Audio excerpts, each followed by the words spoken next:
Quédense si les interesa la literatura. Traigo en este video para ustedes los desafíos del 2026, además de el clásico resumen de los mejores libros que leí y audio escuché el 2025. Es un video que hago todos los años desde que el canal de El Librotecario existe, que lleva 4 años. Por ende, es el contenido que hago con más pasión, con más gana y que es el que más espero. Y también traigo un listado de algunos booktubers que quise sumar o algunos influencers literarios que quiero recomendarles para que sigan el 2026 y mucho más.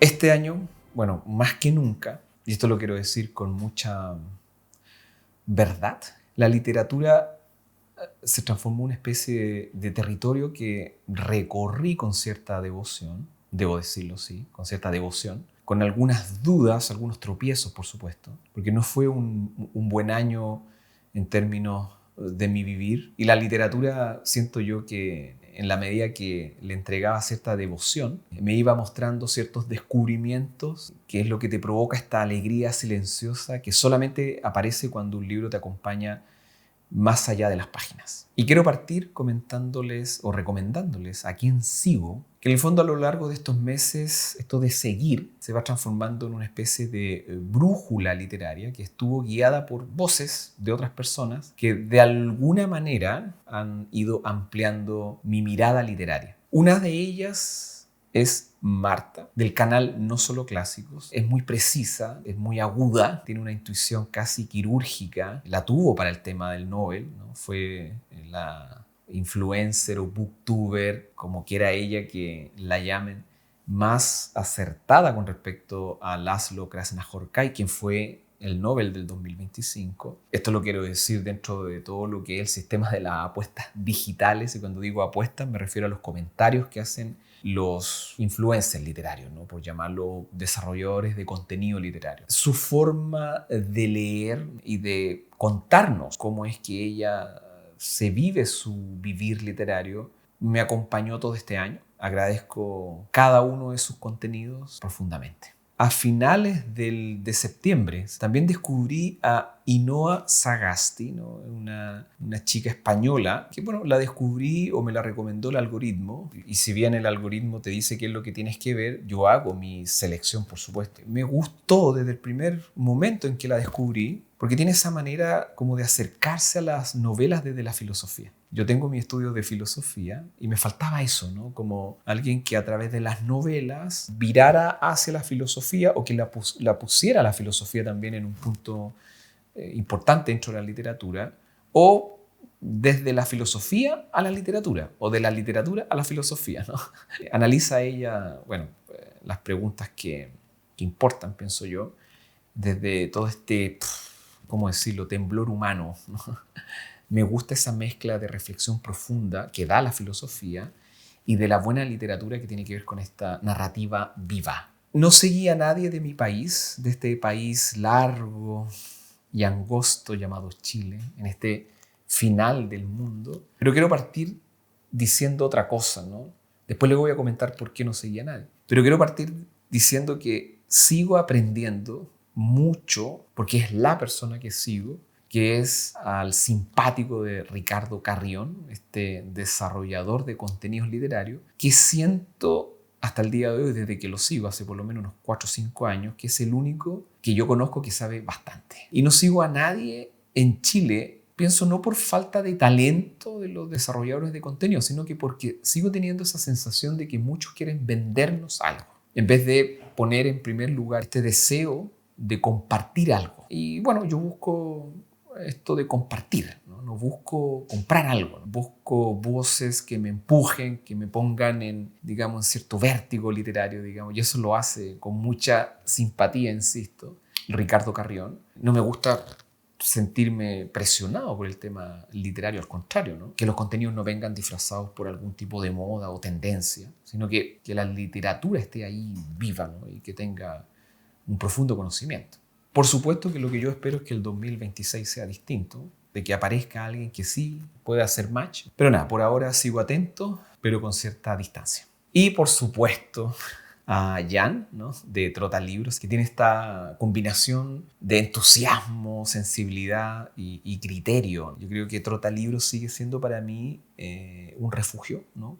Un mapa que guía también esta pésima intuición literaria que yo tengo. Entonces me ayuda mucho. Y por supuesto que fue una gran sorpresa para mí al ver que los libros de la editorial Trotalibros este año llegaran a Chile. Vi los libros de esta iniciativa de rescatar estos libros que son desconocidos y que en el fondo es como ponerle mantel blanco a esa literatura olvidada. Pero bueno, pasando a otro tema, por supuesto que la verdadera historia de este recorrido del año 2025 está en los libros. Así que hice este listado que hago cada año, como les comentaba al principio, pero no del peor al mejor, sino que los 7 mejores libros que yo quiero recomendar. Va a ser muy breve, voy a decir casi los títulos, ¿no? Y los autores, y al final les voy a comentar el mejor libro que leí este 2025. En enero del 2025 llegó Historia de una ballena blanca, de Luis Sepúlveda Calfucura. Una lectura que me devolvió la ternura y esa gravedad del mar, ¿no? Ese mar que respira, que juzga y que observa la pequeñez humana. Bueno, ya en mayo conocí a una de las voces más singulares del 2025 para mí, que es Percival Everett, con su libro James. Urgente, ingenioso, necesario, ¿no? Un libro que desmonta y vuelve a armar una historia conocida para, de alguna forma, mostrarte aquello que nunca quisimos ver. Seguí, no recuerdo si fue en junio o en julio, con el libro Como polvo en el viento, de Leonardo Padura. Por supuesto que hablar de este autor es viajar por la memoria, la amistad en este caso también. Y en este libro, específicamente, sobre el exilio, ¿no? Este es un escritor cubano, por ende, el tema de la memoria y el exilio es muy importante. Esto de la amistad, del exilio también, ¿no? Y la memoria es algo que, nada, Padura me recuerda. Él como autor hace mejor que nadie esto de narrar desde las grietas humanas. Un libro que recomiendo, insisto, es una de las mejores lecturas del 2025 y créanme que este libro de Padura no los va a defraudar. Leer a Leonardo Padura es una experiencia profunda, por decirlo poco. En julio, y de eso sí que estoy seguro, llegó Imposible olvidar, de la ganadora del Premio Nobel de Literatura 2024, Han Kang, y con ella esa sutileza, ¿no? Suya, que se siente como una especie de aire frío que entra por una ventana abierta, ¿no? Su literatura siempre deja estas marcas, ¿no? Y ahora, siguiendo con el listado, a ver, tuve, digamos, el accidente de conocer a Santiago Posteguillo, y ahí estoy hablando, no estoy hablando de Han Kang, no estoy hablando de Padura, sino que estoy hablando de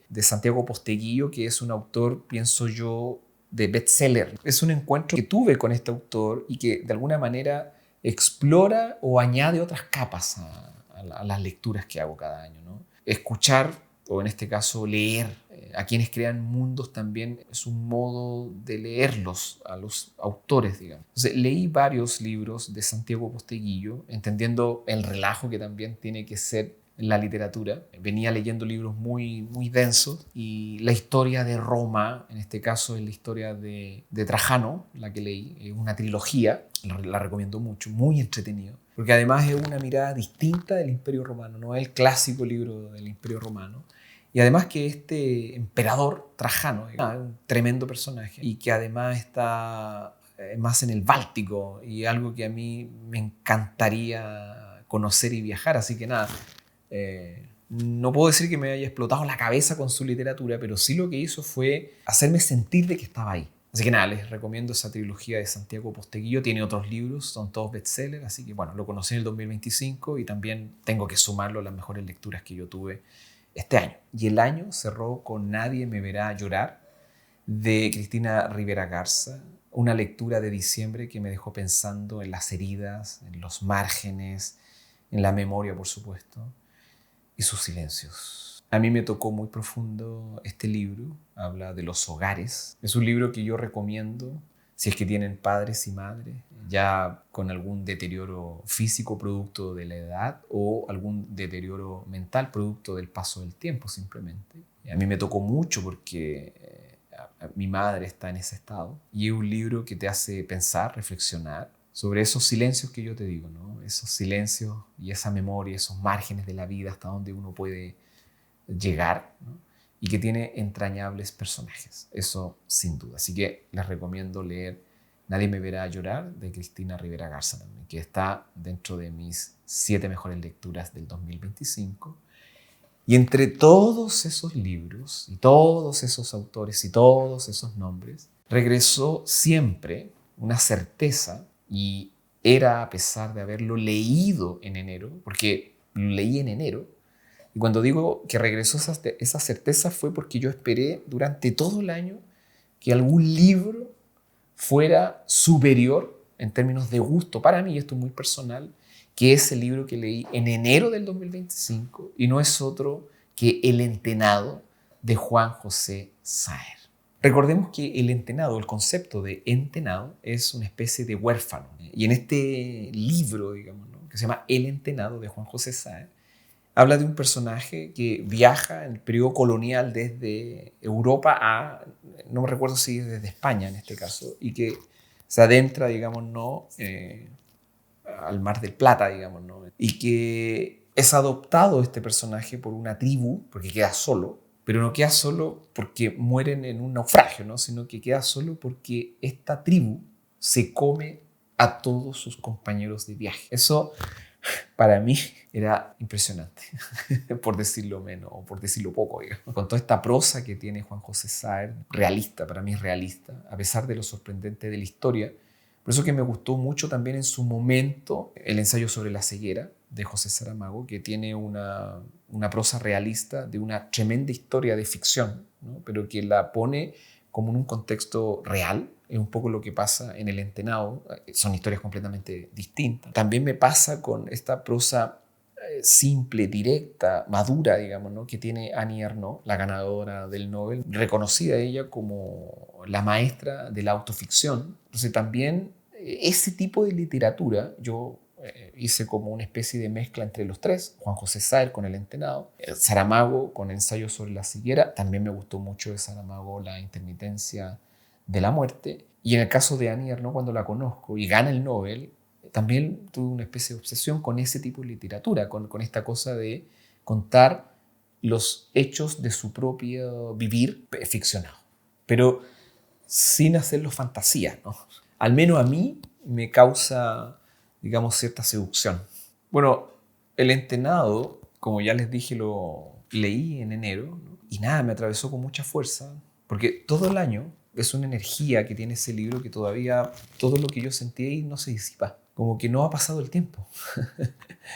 Es algo que me pasó con Saer y este libro, y es algo que rara me ocurre, entendiendo que lo que hace justamente la literatura es no describir el mundo, ¿no?, sino que lo instala o lo reinstala en otro lugar, ¿no?, en un lugar más hondo, más extraño, más verdadero. Eso es lo que me pasó con la prosa de Juan José Saer, ¿no? Así que nada, les recomiendo para el 2026, si no han leído El Entenado de Juan José Saer y les gusta esa prosa realista que está inmersa en una tremenda historia que parece fantástica, que esto de la realidad supera a esa fantasía, bueno, lean El Entenado de Juan José Saer.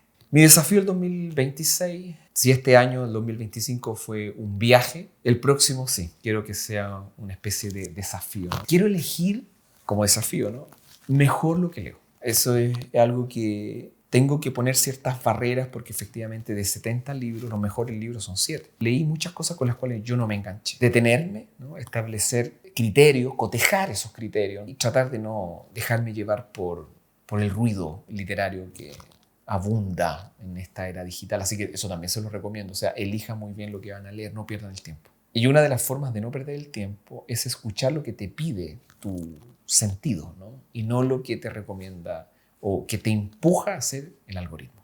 Otro desafío literario para el 2026 es leer con valentía y con calma a Laszlo Krasznahorkai. Entiendo que es difícil, es mi reto literario del 2026, es el ganador del Nobel 2025, así que casi que me lo pongo como un deber. Quiero asumir su densidad, entiendo que es denso, por lo que yo he podido recopilar de algunas personas que sí lo han leído, que tiene vértigo. Es una prosa que se mueve como un río oscuro que no se detiene. Nada, como parte de ese camino, quiero como desafío leer algo nuevo, ¿no? Y creo que lo voy a obtener leyendo a Krasznahorkai. Algo que les quiero comentar también, que es como ponerme un corvo acá y abrir todos mis sentimientos para ustedes, es que este año voy a comenzar profesionalmente a escribir, ¿no? Así que dentro de estos contenidos posiblemente vayan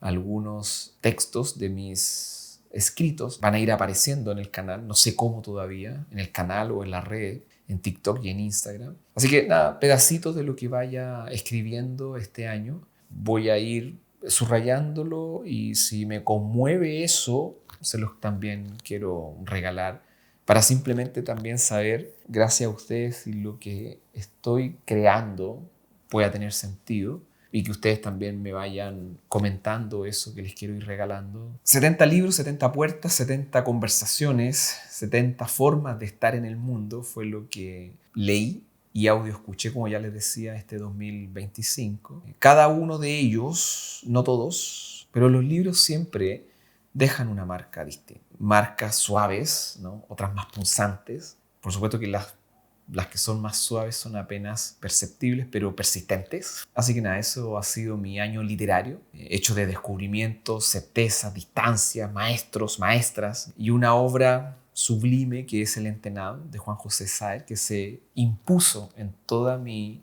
literatura que pude consumir este año desde el principio. El 2025 va a ser un año para recordar, porque tuve a mitad de año mucho inconveniente de tipo familiar. Así que, como dije al principio, la literatura me ayudó a poder sobrellevar esos problemas íntimos. Por ende, se ha ido formando un vínculo, como son los vínculos, digamos, ¿no? Los reales, ¿no? Que es imposible de disolver. Así que fue un año en donde la literatura ya es el camino que quiero seguir. No sé si me va a ir bien o mal con lo que vaya a escribir, pero lo que sí voy a seguir haciendo es leer, ¿no? Voy a seguir leyendo el 2026 y espero muchos años más. Si hay algo que yo aprendí del 2025 y que quiero seguir construyendo el 2026, es que cada libro, no todos los del 2025, ¿no? Pero cada libro que elegimos, y si lo aprendemos a elegir bien, es también una forma de elegirnos a nosotros mismos y a todos nuestros personajes que habitan en el interior, ¿no? Así que nada, les recomiendo, por supuesto, y como siempre, para el 2026, leer, leer y leer.